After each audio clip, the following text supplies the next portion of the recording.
Bonjour, viewers, and welcome to another chapter of reading. So, without further ado, let's get started, shall we? Chapter 16. The Goblet of Fire. I don't believe it, said Ron in a stunned voice as the Hogwarts students filed back up the steps behind the party from Durmstrang. Crumb, Harry! Victor Crumb! For heaven's sake, man, he's only a Quidditch player, said Hermione. Only a Quidditch player,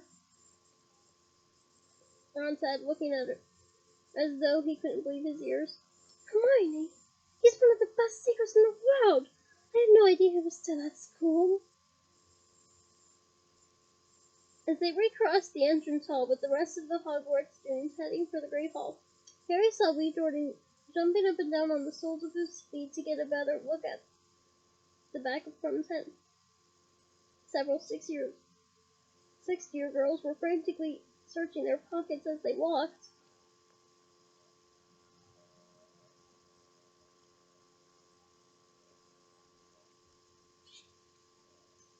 Oh, I don't believe it. I haven't got a single quill on me. You think I'll sign my hot lipstick?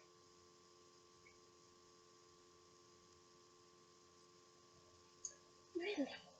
Said Hermione loftily as they passed the girl, now squabbling over the lipstick. I'm getting his autograph if I can, said Ron. You haven't got a quill, have you, Harry? Nope, they're upstairs in my bag, said Harry. They walked over to the Gryffindor table and sat down. Ron took care to sit on the side facing the doorway because Crumb and his fellow Durmstrang students were still gathered around it, apparently unsure about whether they should sit. Students from Beauxbaton had chosen seats at the Ravenclaw table. They were looking around the great hall with glum expressions on their faces. 3 of them were still clutching scarves and shawls around their heads.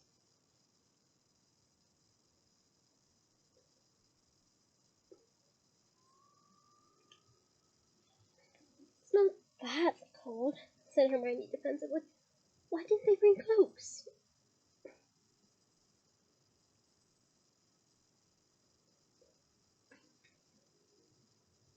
Over here! Come and sit over here, Ron hissed. Over here! Where you patch up and make a spice? What? Too late, said Ron bitterly. Victor Crumb and his fellow Durmstrang students had settled themselves at the Slytherin table. Harry could see Malfoy, Crabbe, and Goyle looking very smug about this. As he watched, Malfoy bent forward to speak to Crumb. Yeah, that's fine. Small him up to him, Malfoy, said Ron, skating. But Crumb can see right through him, though. But he gets people fawning over him all the time.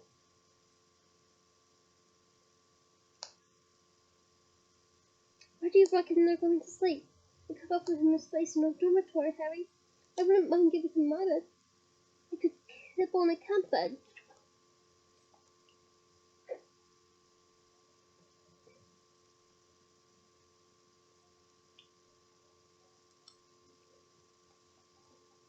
Hermione snorted. They look a lot happier than the Beauxbaton lot, said Harry. The Durmstrang students were pulling off their heavy furs and staring up at the starry black ceiling with expressions of interest. A couple of them were picking up the golden plates and goblets and examining them, apparently impressed. Up at the staff table, Filch, the caretaker, was adding chairs. He was wearing his moldy old tailcoat in honor of the occasion. Harry was surprised to see that he added 4 chairs, 2 on either side of Dumbledore's. But there are only 2 extra people, Harry said. Why is Filch putting up 4 chairs? Who else is coming? Said Ron vaguely, but still staring avidly at Crumb. When all the students had entered the hall and settled down at their house tables, the staff entered, flying up to the top table and taking their seats.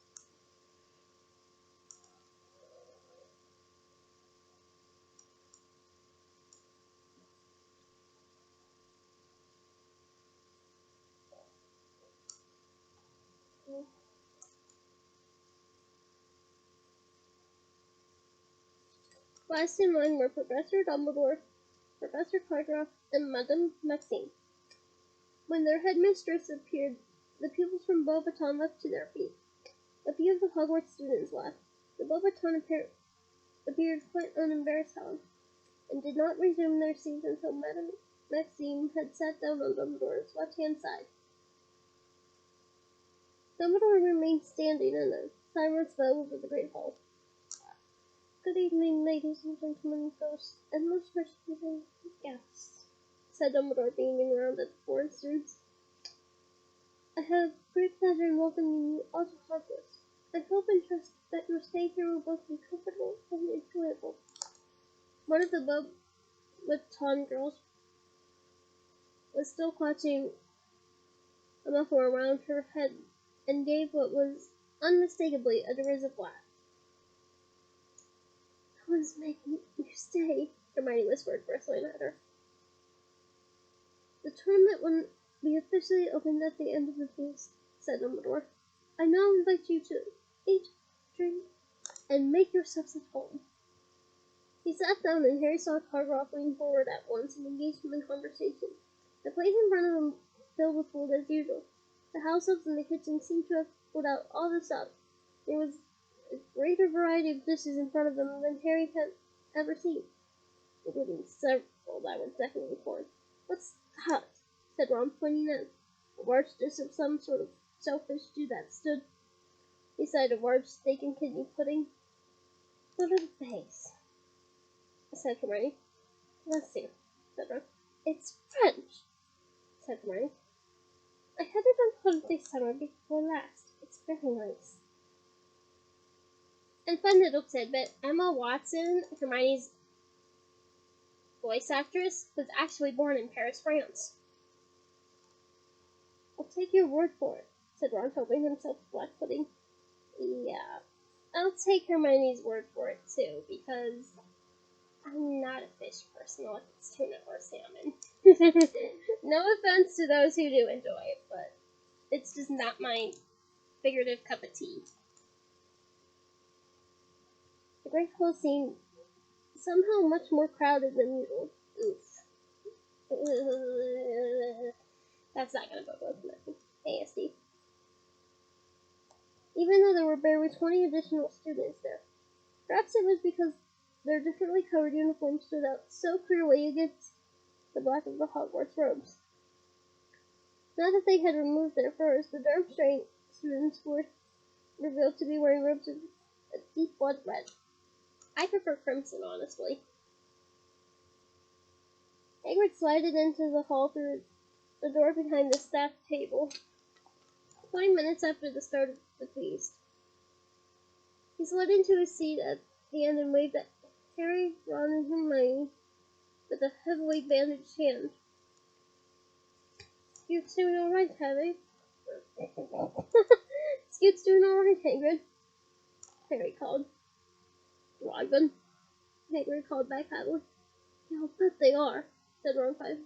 "Looks like they finally found a food they like, doesn't it? Hagrid's fingers." At that moment, a voice said, "Excuse me, are you wanting the Goblet of Fire?" It was the girl from Beauxbaton who had laughed during Dumbledore's speech. She had finally removed her muffler. A long sheet of silvery blonde hair almost fell to her waist. I have blonde hair myself, as you can clearly tell. Like, really, blonde hair.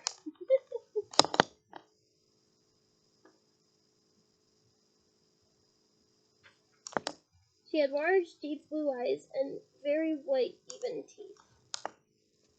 Ron went purple. He stared up at her, opened his mouth to reply, but nothing came out except a faint gurgling noise. "Yeah, how's it?" said Harry, pushing the dish toward the girl. "You have finished with it?" "Yeah," said Ron breathlessly. "Yeah, it was excellent."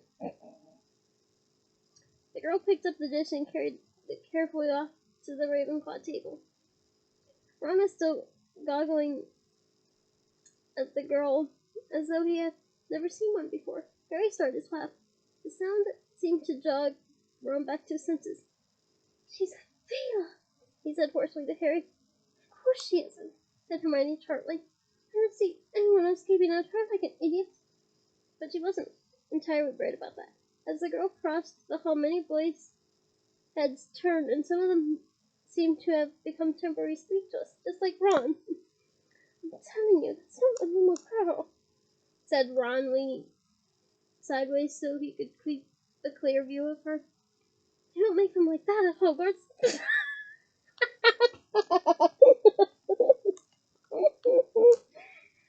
Oh, I'm sorry, but that part's just funny to me somehow. "They make them okay at Hogwarts," said Harry without thinking. Cho happened to be sitting only a few places away from the girl with the silvery hair. "When you've both put your eyes back in," said Hermione briskly, "you'll be able to see who's just arrived." She was pointing up at the staff table. The two remaining empty seats had just been filled. Little Bagman was now sitting on Professor Cartwright's other side, while Mr. Crouch, Percy's boss, was next to Madame Maxine. "What are they doing here?" said Harry in surprise. "They organized the Triwizard Tournament, didn't they?" said Hermione. "I suppose they wanted to be here to see it start." When the second course arrived, they noticed a number of unfamiliar desserts, too. Ron examined an odd sort of pale black mange closely, then moved it carefully a few inches to his right, so that it would be clearly visible from the Ravenclaw table. The girl, who looked like a Vila, appeared to have eaten enough, however, and did not come over to get it. Once the golden plates had been wiped clean, Dumbledore stood up again. A pleasant sort of tension, that's a nice oxymoron, seemed to fill the hall now. Harry felt a slight thrill of excitement, wondering what was coming.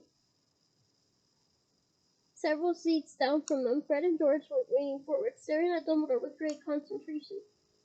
"The moment has come," said Dumbledore, smiling around at this sea of upturned faces. "The Triwizard Tournament is about to start. I would like to say a few words of explanation before we bring in the casket." "What?" Harry muttered. Ron shrugged. "Just to clarify the procedure that we'll be following this year. But first let me introduce, for those who do not know them, Mr. Bartolomeusz Crouch, head of the Department of International Magic Cooperation." There was a smattering of polite applause. "And Mr. Ludo Bagman, head of the Department of Magic Things and Sports." There was a much louder round of applause for Bagman than for Crouch, perhaps because of his fame as a beater, or simply because he looked so much more likable. He acknowledged it with a jovial wave of his hand. Bartimaeus Crouch did not smile or wave when his name was announced. Remembering him in his neat suit at the Quidditch World Cup, Harry thought he looked strange in wizard's robes. His toothbrush mustache and severe parting looked very odd next to Dumbledore's long white hair and beard.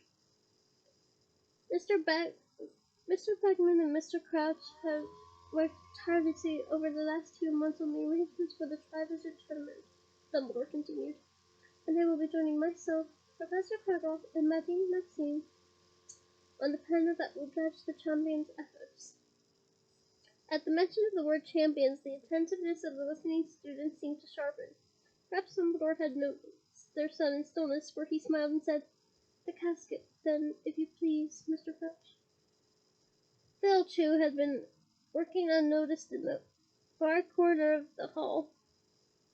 Now approached Dumbledore, carrying a great wooden chest encrusted with jewels. He looked extremely old. A murmur of excited interest rose from the watching students. Dennis Creevey actually stood on his chair to see it properly, but being so tiny, his head hardly rose above anyone else's. "The instructions for the task the champions will face this year have already been examined by Mr. Crouch and Mr. Bagman," said Dumbledore as Filch placed the chest carefully on the table before him, "and they have made the necessary arrangements for each challenge. There will be 3 tasks, spaced throughout the school year, and they will test the champions in many different ways. Their magical prowess, their daring, their powers of deduction, and of course, their ability to cope with danger. At this last word, the hall was filled with a silence so absolute that nobody seemed to be breathing.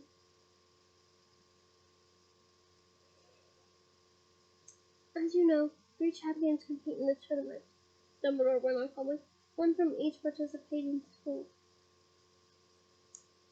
They will be marked on how well they perform each of the tournament tests, and the champion with the highest total after test 3 will win the Triwizard Cup.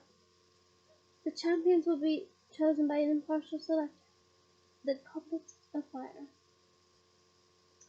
Dumbledore now took out his wand and tapped 3 times upon the top of the casket.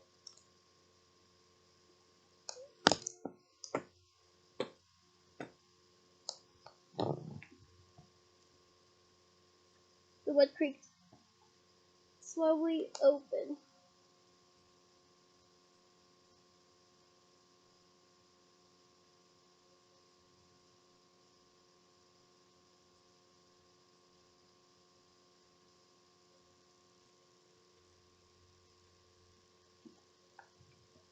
Dumbledore reached inside it and pulled out a large, roughly hung wooden cup. It would have been entirely unremarkable had it not been full to the brim with dancing blue-white flames. And in case you don't know, blue fire is actually hotter than the normal fire we see. I also saw the actual prop they used for the films when I went to Universal. It was wow. It was very breathtaking to see that. I even have a picture. Dumbledore closed the casket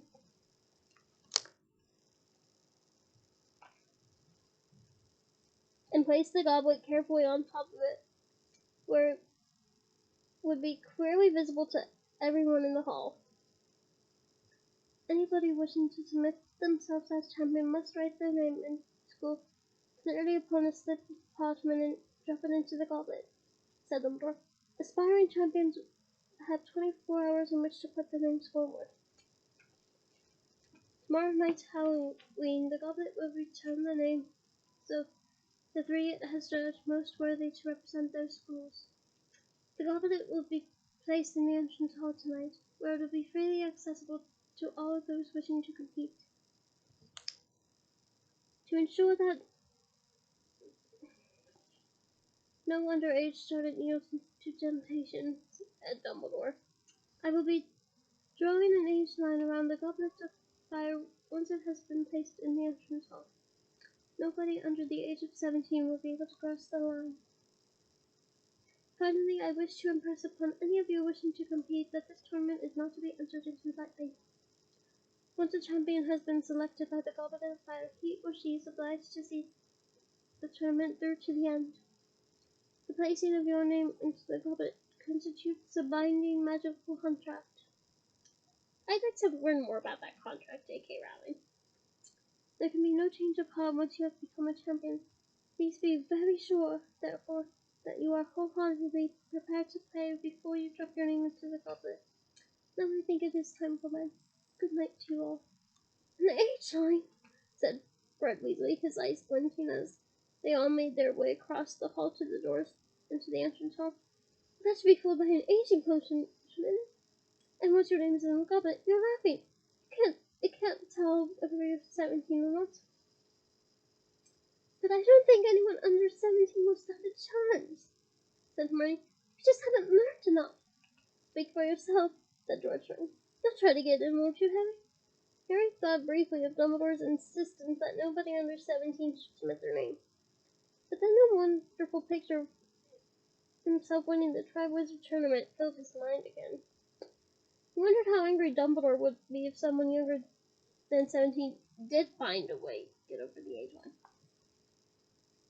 Where is he? Said Ron, who wasn't listening to a word of this conversation but looking through the crowd to see what had become of Crumb. Dumbledore didn't say where Durmstrang people are sleeping, did he? But this query was almost instantly. They were level with the Slytherin table now, and Karkaroff had just bustled up to his students. Back to the ship, then, he was saying.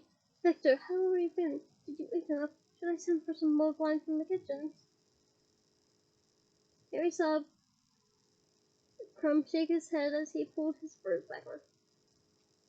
Professor, I would like some wine, said one of the other Durmstrang boys hopefully. I wasn't offering it to you, Polycough, snapped Karkaroff, and his warmly paternal air vanishing in an instant. I noticed you had dribbled food all down the front of your robes again. Disgusting boy. Karkaroff turned and led his students toward the doors, reaching them at exactly the same moment as Harry, Ron, and Hermione. Harry stopped to let him walk there first. Thank you, said Karkaroff carelessly, glancing at him, and then Karkaroff rose. He turned his head back to Harry and stared at him as though he couldn't believe his eyes. People behind their headmaster, the students from Durmstrang, behind their headmaster, the students from Durmstrang came to a halt too. Karkaroff's eyes moved slowly up Harry's face and fixed upon his scarf. The Durmstrang students were staring curiously at Harry too.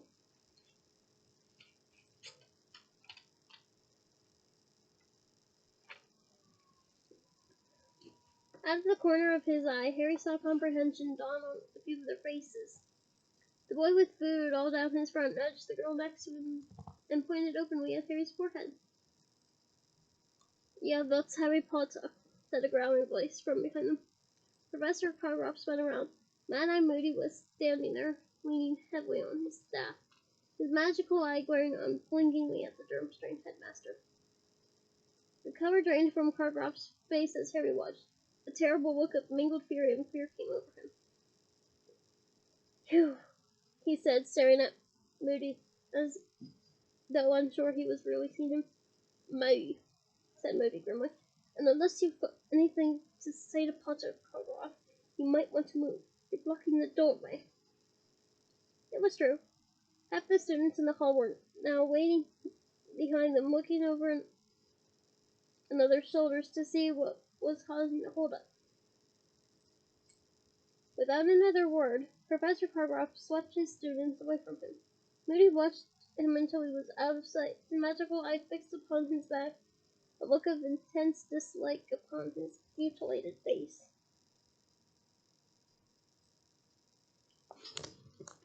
As the next day was Saturday, most students would have breakfasted late. I would have been sleeping late. Harry, Ron, and Hermione, however, were not alone in rising much earlier than they usually did on weekends. When they went down into the entrance hall, they saw about 20 people milling around it, some of them eating toast, all examining the Goblet of Fire. It had been placed in the center of the hall on the stool that normally bore the sorting hat. A thin golden line had been traced onto the floor, forming a circle 10 feet around it in every direction. Anyone put their name in yet? Asked Ron to a third-year girl eagerly. Not that they're staring at, she replied. But I haven't seen anyone from Hogwarts yet. Bet some of them put it in last night after we all got to bed, said Harry. If it would have been me, wouldn't have wanted anyone watching. What if the goblet just gobbled you right back out again? Someone laughed behind Harry. Turning, he saw Fred, George, and hurrying down the staircase, all three of them looking extremely excited. Done it! Said Fred in a triumphant whisper to Harry and Ron. We're just taking it. What? Said Ron. The aging potion, done, Bruce, said Fred. One drop each, said George, rubbing his hands together with glee.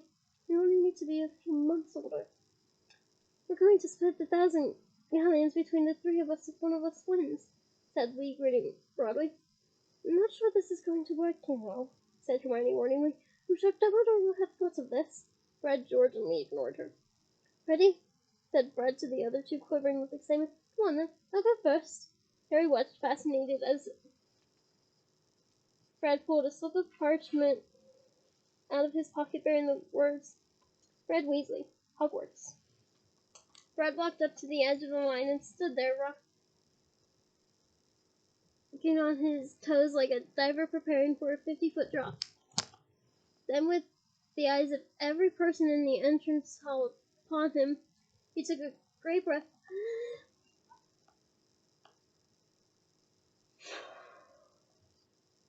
and stepped over the line. For a split second, Harry thought it had worked. George certainly thought so, for he let out a yell of triumph and wept after Fred. But the next moment there was a loud sizzling sound, and both twins were hurled out of the golden circle as though they had been thrown by an invisible shot putter. They landed painfully 10 feet away on the stone-cold floor, and to add insult to injury, there was a loud pumping noise.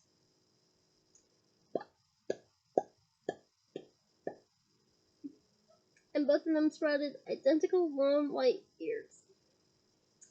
The entrance hall rang with laughter. Even Fred and George joined in once they had gone to their feet and taken a good look at each other's routines.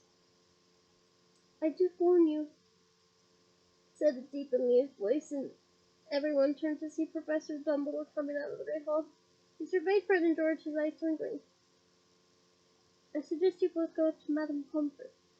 She's already attending to Miss Fawcett of Ravenclaw and Mr. Summers of Hufflepuff, both of whom have decided to age themselves up a little too. Though I must say, neither of their beards is anything like as fine as yours." Fred and George set off for the hospital, accompanied by Lee, who was howling with laughter. And Harry, Ron, and Hermione, also chortling, went into breakfast. The decorations in the Great Hall had changed this morning. As it was Halloween, a cloud of live bats was fluttering around the enchanted ceiling, while hundreds of carved pumpkins leered from every corner. Harry led the way over to Dean and Seamus, who were discussing those Hogwarts students of 17 or over who might be entering. "There's a rumor going around that Warrington got up early and put his name in," Dean told Harry. "That big dog from Southern who looks like a sloth." Harry, who had played Quidditch against Warrington, shook his head in disgust. "We can't have a Southern champion." "And all the Hufflepuffs are talking about Diggory," said Seamus contemptuously. "But I wonder what he'd wanted to risk his good looks." "Listen!" said Hermione suddenly. People were cheering out in the entrance hall. They all swiveled around their seats and saw Angelina Johnson coming into the hall, grinning in an embarrassed sort of way. A tall African-American girl who played chaser on the Gryffindor Quidditch team. Angelina came over to them, sat down, and said, "Well, I've done it. Just put my name in."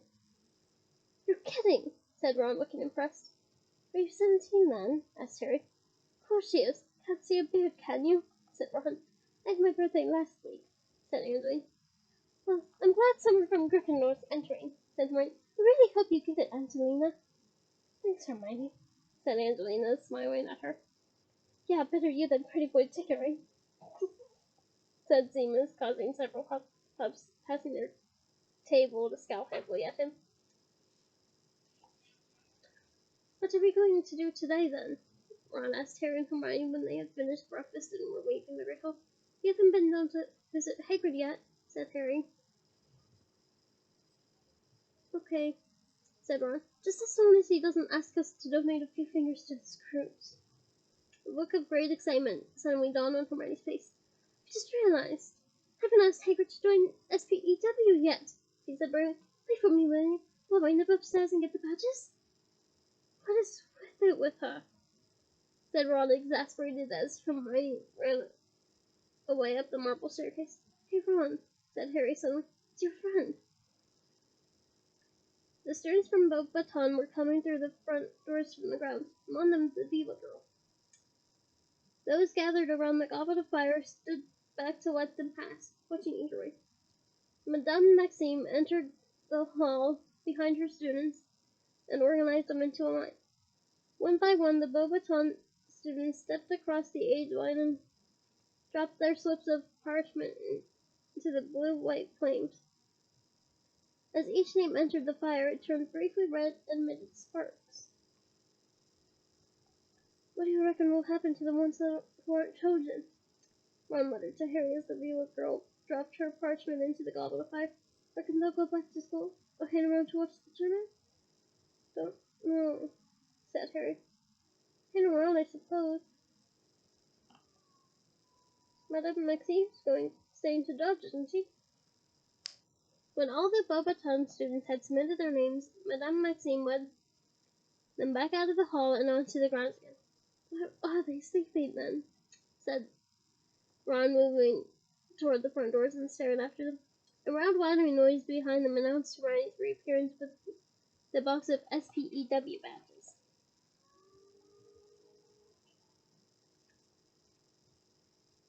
"Oh, good. Hurry up," said Ron, and he jumped down the stone steps, keeping his eyes on the back of the Veil girl, who was now halfway across the wall with Madame Maxine.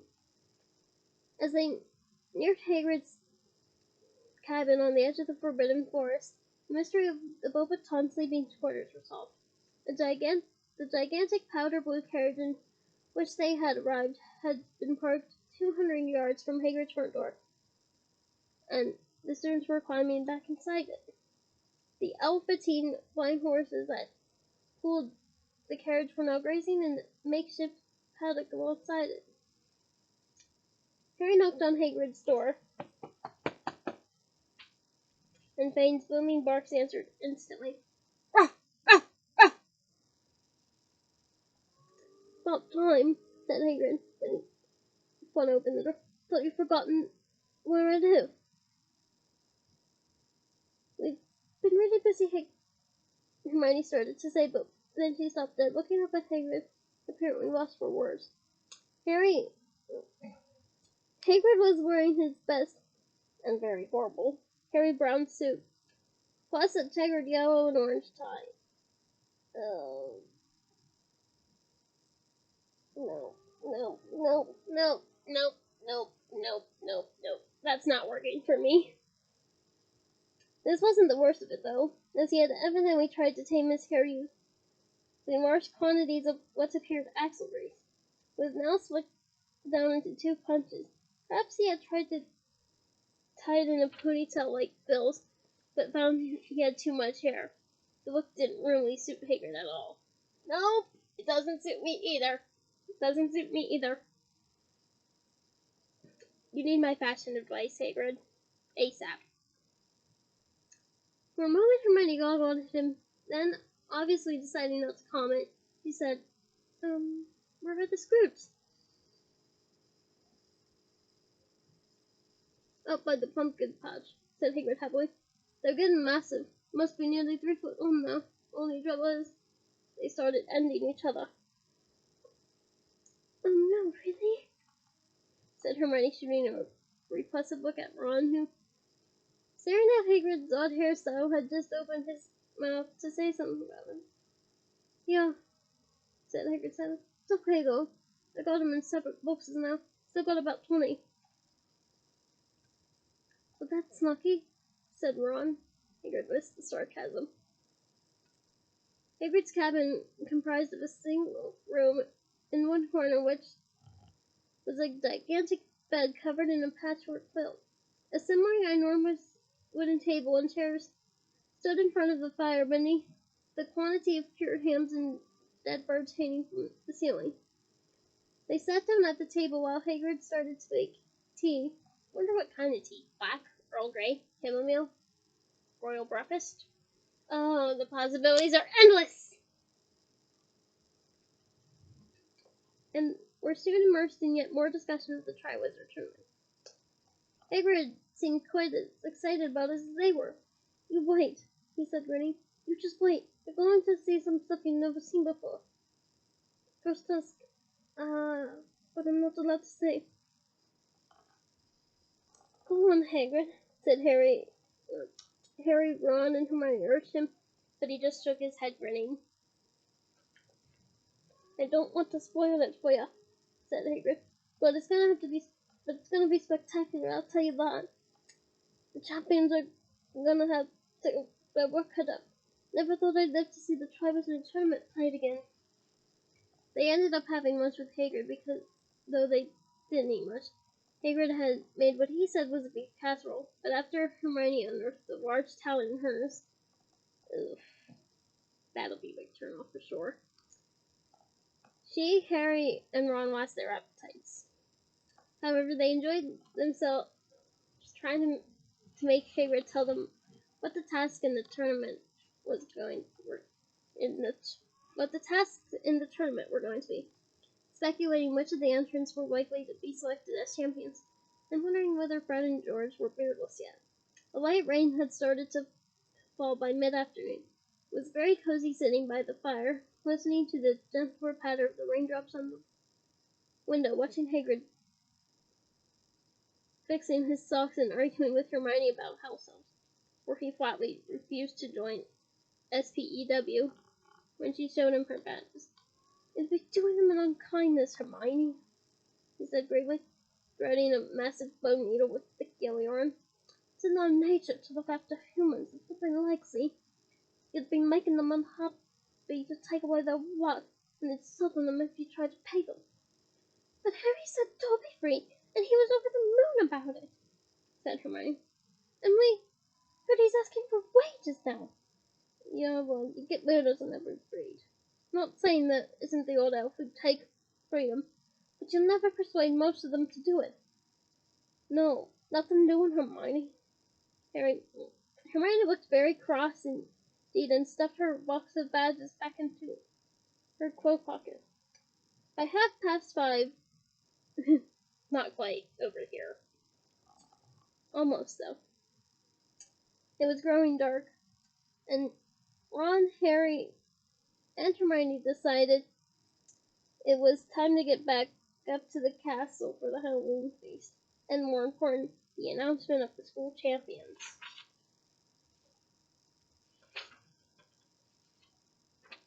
"I'll come with ya," said Hagrid, putting away his fixing. "Just give us a sec."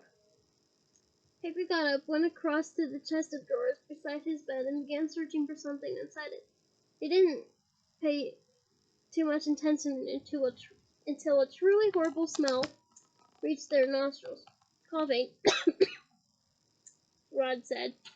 "Hagrid, what's that?" "Eh?" said Hagrid, turning around with a large bottle in his hand. "Don't you like it?" "That aftershave," said Hermione in a slightly choked voice. Eau de Cologne," Hagrid muttered. He was blushing. "Maybe it's a bit much," he said gruffly. "I'll go take it off. Hang on." He stumped out of the cabin, and they saw him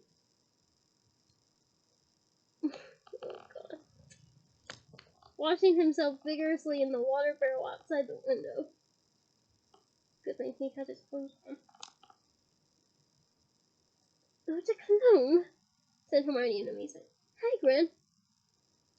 And what's with the ham and suit?" said Harry in an undertone. "Look," said Ron, suddenly pointing out the window. Hagrid had just straightened up and turned around. If he had been blushing before, it was nothing to what he was doing now. Getting to their feet very cautiously so that Hagrid wouldn't spot them, Harry, Ron, and Hermione peered through the window and saw that Madame Maxine and the Beauxbatons students had just emerged from their carriage, clearly about to set off for the feast too. They couldn't hear what Hagrid was saying, but he was talking to Madame Maxine with a rapt, misty-eyed expression Harry had only ever seen him wear once before, when he had been looking at the baby dragon Norbert. "He's going up to the castle with her," said Hermione indignantly. "I thought he was waiting for us." Without so much as a backward glance at his cabin, Hagrid was trudging up to the ground with Madame Maxine, the Beauxbaton students following in their wake, jogging to keep up with their enormous strides. "He fancies her," said Ron incredulously. "Well, if they end up having children, they'll be setting a world record. Bet any baby of theirs would weigh about a ton." They let themselves out of the cabin and shut the door behind them. It was surprisingly dark outside. Drawing their cloaks more closely around themselves, they set off up the sloping lawns. "Oh, it's them! Look!" Hermione whispered. The Durmstrang party was walking up toward the castle from the lake. Victor Crumb was walking side by side with Karkaroff, and the other strange students were straggling along behind them. Ron watched Crumb excitedly, but Crumb did not look around as he reached the front doors a little ahead of Hermione, Ron, and Harry, and proceeded through them. When they entered the candlelit great hall, it was almost full. The Goblet of Fire had been moved. It was now standing in front of Dumbledore's empty chair at the teacher's table. Fred and George, clean-shaven again, seemed to have taken their disappointment very well.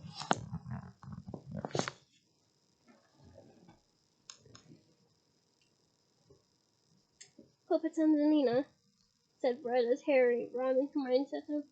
So do I, said Hermione breathlessly. We'll soon know. The Halloween feast seemed to take much longer than usual. Perhaps it was because it was their second feast in 2 days. Harry didn't seem to fancy the extravagantly prepared food as much as he would have normally. Like everyone else in the hall, judging by the constantly craning necks, the impatient expressions on every face, the fidgeting, and the standing up to see whether Dumbledore had finished eating yet, Harry simply wanted the plates to clear, and to hear who had been selected as champions. At long last, the golden plates returned to their original spot with state. There was a sharp upswing in the level of noise within the hall, which died away almost instantly as Dumbledore got to his feet. On either side of him, Professor Karkaroff and Madame Maxine looked as tense and expectant as anyone. Widow Bagman was beaming and winking at various students. Mr. Crouch, however, was quite uninterested, almost bored. Well, the Goblet is almost ready to make its decision, said Dumbledore. I estimate that it requires 1 more minute. Now, when the champions' names are called, I would ask them to please come up to the top of the hall, walk along the staff table, and go through into the next chamber. He indicated the door behind the staff table, where they will be receiving their first instructions. He took out his wand and gave a great sweeping wave with it. At once, all the candles except those inside the carved pumpkins were extinguished, plunging them into a state of semi-darkness. The Goblet of Fire now shone more brightly than anything in the whole hall. The sparkling, bright, bluey whiteness of the flame almost painful on their eyes. Everyone watched, waiting. A few people kept checking their watches. Any second, Lee Jordan whispered, 2 seats away from Harry. The flames inside the goblet suddenly turned red again. Sparks began to fly from it. Next moment, a ton of flame shot into the air. A charged piece of parchment fluttered out of it. The whole room gasped. Dumbledore caught the piece of parchment and held it at arm's length so that he could read it by the light of the flames, which had turned back to blue light. The champion for Durmstrang, he read in a strong, clear voice, will be Victor Crumb. No surprises there, yelled Ron as a storm of applause and cheering swept the hall. Harry saw Victor Crumb rise from the Slytherin table and swatch up toward Dumbledore. He turned right, locked him on the staff table, and disappeared through the door into the next chamber. Bravo, Victor! Boomed Karkaroff so loudly that everyone could hear him, even over all the applause. No, you hadn't in ya. The clapping and chatting died down. Now everyone's attention was focused again on the goblet, which seconds later turned red once more. A second piece of parchment shot out of it, propelled by the flames. The champion for Beauxbaton, said Dumbledore, is Fleur Delacour. It's her, Ron, Harry shouted as the girl who resembled Avila got gracefully to her feet, shook back her sheet of silvery blonde hair, and swept up between the Ravenclaw and Hufflepuff tables.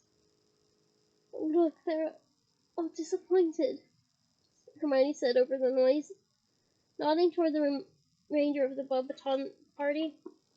Disappointed was a bit of an understatement, Harry thought. 2 of the girls who had not been selected had dissolved into tears and were sobbing with their heads on their arms.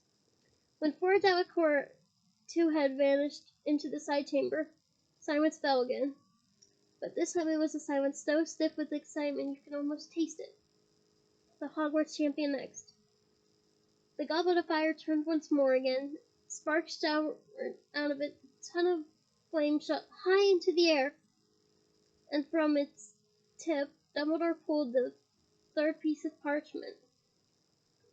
The Hogwarts champion, he called, is Cedric Diggory. No, said Ron loudly, but nobody heard him except Harry. The uproar from the next table was too great. Every single Hufflepuff had jumped to his or her feet, screaming and stamping as Cedric made his way past them, grinning broadly, and headed off toward the chamber behind the teacher's table. Indeed, the applause for Cedric went on so long that it was some time before Dumbledore could make himself heard again.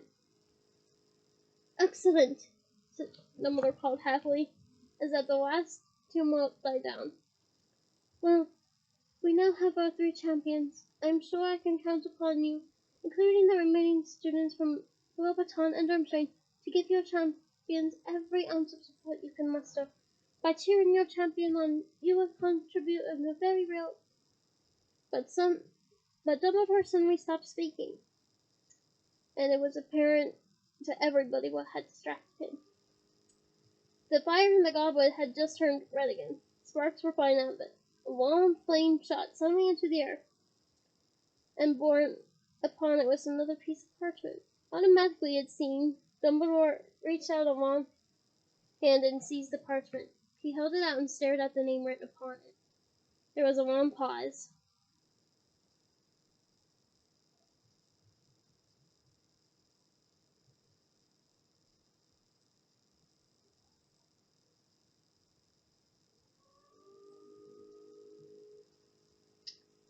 During which Dumbledore stared at the slip in his hand, and everyone in the room stared at Dumbledore.